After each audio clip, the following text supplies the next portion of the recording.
All right, everybody, welcome back to the deep dive. You guys sent in some interesting news about an attack in New Orleans, Yeah. and we're going to try to understand what happened. Looks like the source you sent in is this excerpt titled, "Sugar Bowl set to go on as scheduled after New Orleans truck ramming attack." Hmm.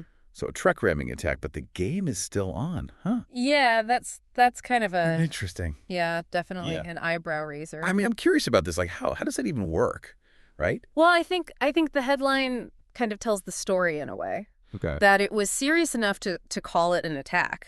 You're not serious enough to derail a major event. Right. So I mean, it begs the question, like, what factors go into those decisions? Yeah, because, the Sugar Bowl, that's not just any game, right? Oh, no. Especially for New Orleans. I mean, Right.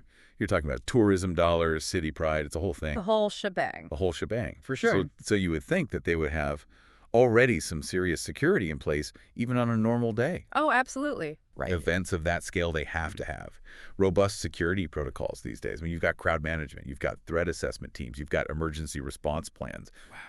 It's a whole system working behind the scenes. So the fact that the Sugar Bowl wasn't canceled,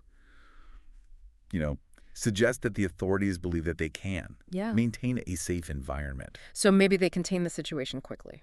No. Or the damage wasn't as widespread as it could have been. It's a strong possibility, yeah.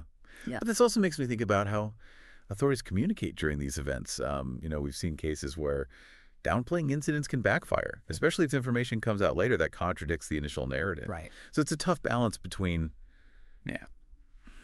preventing panic and maintaining public trust. That's a good point. Okay. If you were in charge of security for the Sugar Bowl, wouldn't this make you want to reevaluate, Oh, yeah. even if it wasn't canceled? Is there a sense of like, okay, we got lucky this time, but how do we prevent something like this or worse from happening in the future? Exactly. I mean, every incident like this becomes a learning opportunity. They're going to go back and analyze what went right, what went wrong, and refine their protocols for next time.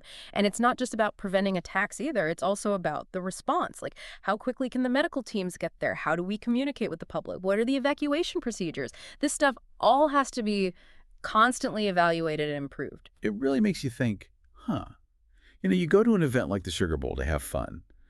But behind the scenes, there's this whole other world of security and risk management happening. Oh, yeah. And it's not just New Orleans. This is every major event in every city. Absolutely. And I think the excerpt that we're looking at, while it's light on details, it does give us a glimpse into that world.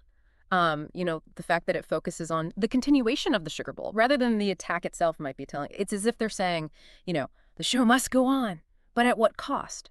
And how much information is the public entitled to? It's a question that lingers long after the game is over. Yeah, definitely a lot to think about there. Thanks for listening, everybody, and we'll see you on the next Deep Dive.